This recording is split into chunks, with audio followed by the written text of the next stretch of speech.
How to deactivate Instagram account. Welcome back to the channel, guys. Today we're gonna learn how you can deactivate Instagram account. So for that, all you have to do is open your Instagram app and open profile at the bottom right of the screen. After you get to profile, you can see three lines at the top right of the screen. After you press it, multiple options appear.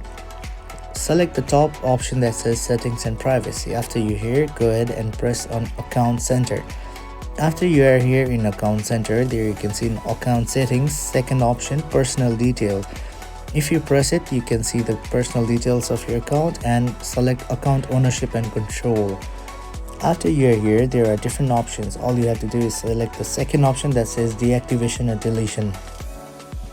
Go ahead and select which account you want to deactivate.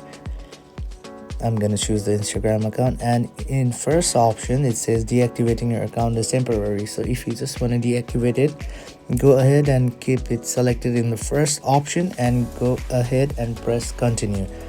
After you're done with it, after it might require your password to reconfirm, and after you enter your password, your account will finally be deactivated.